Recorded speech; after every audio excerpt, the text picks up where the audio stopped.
एक है ना बड़ा फनी सा पोस्ट मैंने पढ़ा अभी फेसबुक पर। लिखा है कि पति अगर थका हारा बाहर से आया और पत्नी अगर पति का पैर दबाए तो गरीबों में 70 तोला सोना दान करने का पुण्य पत्नी को मिलेगा पति के पैर दबाने से। मैं पढ़ने के बाद इतना हंसी और मैं सोची कि अगर मेरे पति जैसा पति हुआ ना तो मुझे ऐसा पुण्य नहीं चाहिए। मैं उसके पैर को हाथ लगाना भी नहीं पसंद करूंगी, दबाना तो दूर की बात है। उससे अच्छा वो पुण्य कमाने से अच्छा तो मैं पैसा कमाऊं और उतना लायक खुद को बनाऊं कि मैं 70 तोला सोना गरीबों में दान कर सकूं। मुझे वो चलेगा, पर ये नहीं चलेगा।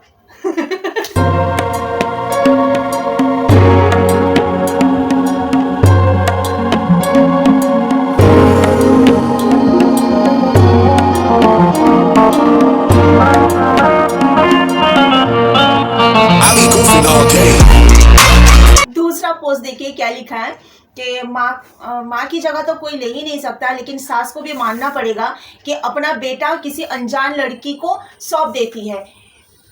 इतनी हिम्मत होती है सासों में। तो मैंने ना सोचा कि बेटा तुम्हारा कितना छोटा है, इतना छोटा कितना छोटा है जो तुम एक अनजान लड़की के हवाले कर रहे हो बेटे को। अगर तुम्हारा बेटा इतना ही छोटा है कि तुमको डर लग रहा है कि किसी और लड़की के हवाले कर देने में, तो शादी कराओ ही मत। और सौंपना क्या होता है? सौंपना, लड़की तुम्हारे घर आ रही है रहने के लिए, तुम्हारा लड़का भी तुम्हारे कंट्रोल में और वो पराई लड़की, वो अनजान लड़की भी तुम्हारे कंट्रोल में, यानी बेटा बहू दोनों सास के कंट्रोल में। यहाँ सौंपती कहाँ है सास? सास तो अपने पल्लू में बांध के रख देती है शादी के बाद भी। मेरी सास तो बेटे को उठा के लेके गई थी अपने रूम में, अपने ही बेडरूम में। सास ससुर और मेरा पति तीनों एक साथ में सो रहे हैं और इधर बीवी अकेले पड़ी हुई है रोती हुई। भूलूंगी कभी ये बात? मैं मरते दम तक ना भूलूं ये सब जो घटियापन उन लोगों ने किया। मतलब ये जो ससुराल वाले होते हैं ना, ये लोग ना अपना बड़ापन दिखाने के लिए कुछ भी बकवास करते हैं। सौंपना किसे कहते हैं? क्या तुम्हारा बेटा विदा होके लड़की के घर में जा रहा है रहने के लिए? सौंपती तो लड़की वाले हैं अपनी बेटी भी देते हैं, बेटी के साथ पैसे भी देते हैं, ये भी देते हैं, वो भी देते हैं, पता नहीं क्या क्या देते हैं, सारी चीज़ें सौंप देते हैं बेटी के साथ में। हाँ, और आप लोग सौंपने की बात कर रहे हो तो विदा कर दो अपने बेटे को, उसके बाद दिखाओ जिगर।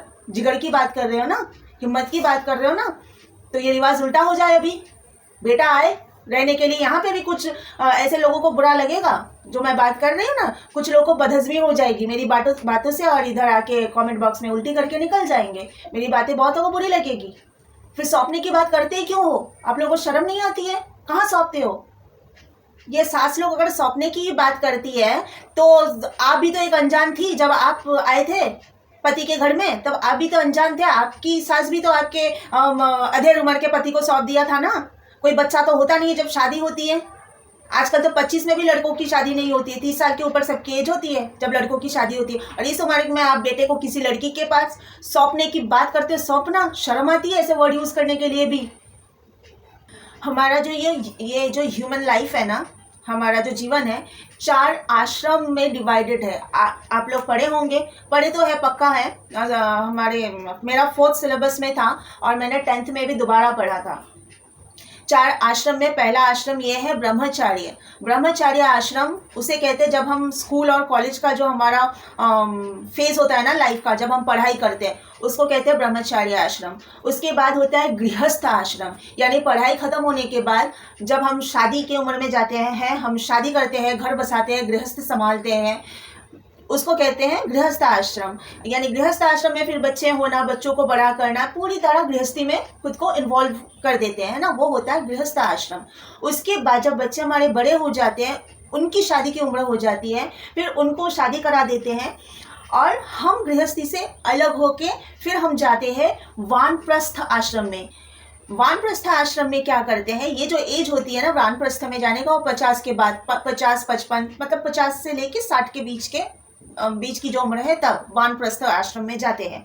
बच्चों की शादी हो गई, वो लोग गृहस्थ आश्रम में गए। अब माँ बाप जो है वानप्रस्थ आश्रम में जाने के बाद वो लोग जाप करना, ध्यान करना, मेडिटेशन करना, भगवान में लीन हो जाना, है ना, भगवान का नाम जाप करना, फिर धार्मिक पुस्तकें पढ़ना, ये सब में टाइम स्पेंड करते हैं, गृहस्थी से खुद को अलग कर लेते हैं। उसके बाद लास्ट आश्रम होता है संन्यास आश्रम। संन्यास आश्रम का मतलब ये नहीं कि आप घर से ही निकल जाओ, माँ बाप घर में रह के पूरी तरह त्याग वाला एक ये आ जाना चाहिए अपने अंदर कि अभी किसी चीज़ में हमें मोह माया से बिल्कुल टोटली हमें अलग हो जाना है। बस अब तो जाना है, ऊपर वाला भगवान कभी भी बुला ले, इसके लिए पूरी तरह हम हर चीज़ से मन को हटा के बस भगवान में ही मन लगाए और जाने का इंतज़ार करें, है ना। ये होता है लास्ट संन्यास आश्रम। और वानप्रस्थ में और एक चीज़ है जो मैं बोली नहीं, तीर्थ में जाते हैं, हस्बैंड वाइफ दोनों तीर्थ में जाते हैं, यानी जब बाल बच्चों की शादी हो गई वो लोग गृहस्थी में चले गए और माँ बाप आ गए वानप्रस्थ आश्रम में, तब आप तीर्थ करो, जाप करो, ध्यान करो, धार्मिक पुस्तकें पढ़ो, पूजा पाठ करो। और लास्ट होता है संन्यास आश्रम, जिसमें पूरी तरह हर चीज़ से मोह माया से आप अपने मन को हटा लो, पूरी तरह अलग हो जाओ। वो बेटे बहू की चुगली करना है ना, इधर उधर क्या बहू क्या करिए, बहू में कमी निकालना, ये सब नहीं होना चाहिए। जब आप वानप्रस्थ में आ जाते हो ना, तभी ही आपको गृहस्थी में क्या क्या चल रहा है वो सब में ध्यान नहीं देना चाहिए। लेकिन ये जो सास लोग हैं, ये लोग थोड़ी ना जीने देंगे। नई नई बहू घर में आएगी तो बेटा तो पहले से ही कंट्रोल में था, अब बहू भी कंट्रोल में, दोनों को ऐसे ही मतलब तंग करेंगे। बेटे को तो पल्लू से बांध के रख देंगे, बहू को नाक पे दम करेंगे, हर एक काम में कमी निकालेंगे। और कमी निकालने के बाद पीठ पीछे बहू के, जो मेरी सास करती है, मुझे पता नहीं चलने देगी वो कि मेरा कोई काम उनको अच्छा नहीं लगा, वो मेरे पीठ पीछे जाके बेटे को चुगली करेगी। यकीन मानिए ऐसी चुगलबाज औरत मैंने आज तक मेरी लाइफ में नहीं देखा, वो भी इस उम्र में, ये बुढ़ापे में। लोग कहाँ बुढ़ापे में, जहाँ तक मुझे पता है कि जवानी की जो सारी घटिया आदतें होती है ना, वो थोड़ी कम हो जाती है बुढ़ापे में आने के बाद। लेकिन मैं जब देख रही हूँ बुढ़ापे में ही इतना मतलब ज़्यादा है, तो पता नहीं ये जवानी में कैसी रही होगी।